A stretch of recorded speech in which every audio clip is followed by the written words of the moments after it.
Assalamualaikum warahmatullahi wabarakatuh. Perkenalkan, nama saya Putri Ayu Lestari dan teman saya Adinda Dwi Safira ingin menjelaskan tentang pajak internasional modul 3 tentang konsep dasar perpajakan internasional.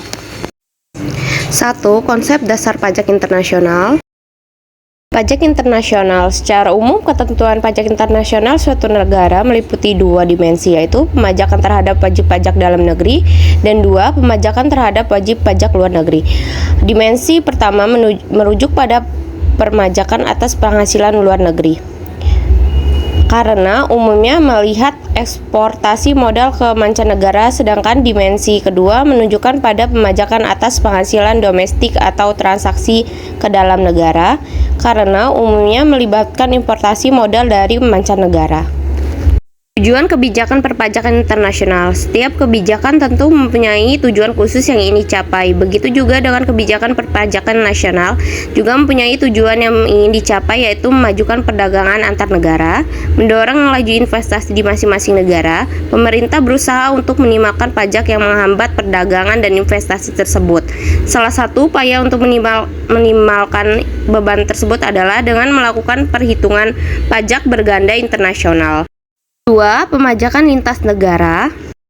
Pemajakan berganda terjadi karena benturan antara klaim pemajakan. Hal ini karena adanya prinsip pemajakan global untuk wajib pajak dalam negeri, di mana penghasilan dari dalam luar negeri dan dalam negeri dikenakan pajak oleh negara residen.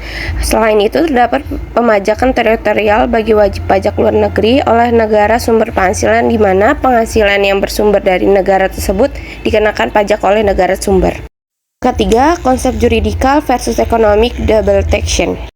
Dalam komentar atau pasal 23A dan 23B model P3B OECD membedakan antara pajak berganda yuridis dengan pajak berganda ekonomis. Pajak berganda yuridis terjadi apabila atas penghasilan yang sama yang diterima oleh orang yang sama dikenakan pajak oleh lebih dari suatu negara, sedangkan pajak berganda ekonomi terjadi apabila dua orang yang berbeda dikenakan pajak atas suatu penghasilan yang sama. Komentar atas pasal 23A dan 23B model konversi menjelaskan tentang PBI yuridis dan ekonomis. Seperti PBI yuridis terjadi apabila suatu penghasilan yang sama dikenakan pajak di tangan orang yang sama oleh lebih dari satu negara. PBI ekonomis timbul apabila dua orang yang secara yuridis berbeda dikarenakan pajak atas suatu penghasilan atau modal manapun objek yang sama oleh lebih dari satu negara. Yang keempat, sumber hukum perpajakan internasional. Pengertian hukum pajak internasional itu merupakan suatu pengertian yang lebih luas daripada pengertian pajak ganda. Dan hukum pajak nasional itu termasuk di dalam hukum pajak internasional. Hukum pajak internasional merupakan suatu kesatuan hukum yang mengupas suatu persoalan yang teratur dalam undang-undang nasional mengenai A. Pengenaan pajak terhadap orang-orang negeri, B. Peraturan-peraturan nasional untuk menghindari pajak ganda, dan C. Traktat-traktat. Menurut negara-negara Anglo-Saxon, hukuman pajak internasional dibagi sebagai berikut. 1. Hukum pajak internasional mengatur hukum pajak negeri.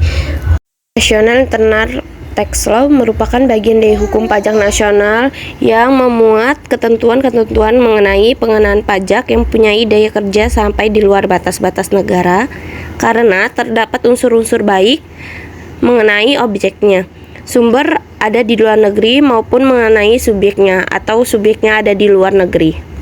2. Hukum pajak luar negeri Foreign Tax Law ialah keseluruhan perundang-undangan dan peraturan-peraturan dari negara-negara yang ada di seluruh dunia.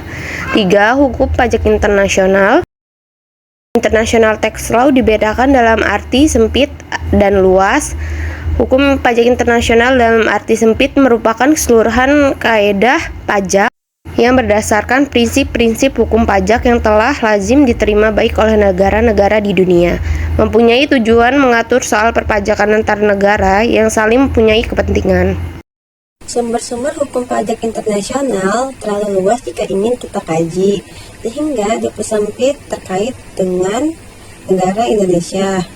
Sumber-sumber hukum tersebut antara lain: A. Kaidah hukum pajak nasional yang mengandung unsur asing, antara lain 1. Peraturan perpajakan nasional yang mengatur P3B tentang pemerintah berwenang untuk melakukan perjanjian dengan negara lain dalam rangka penghindaran pajak berganda dan pencegahan penolakan pajak. Kaidah-kaidah yang berasal dari traktat, yaitu 1. Perjanjian bilateral. 2.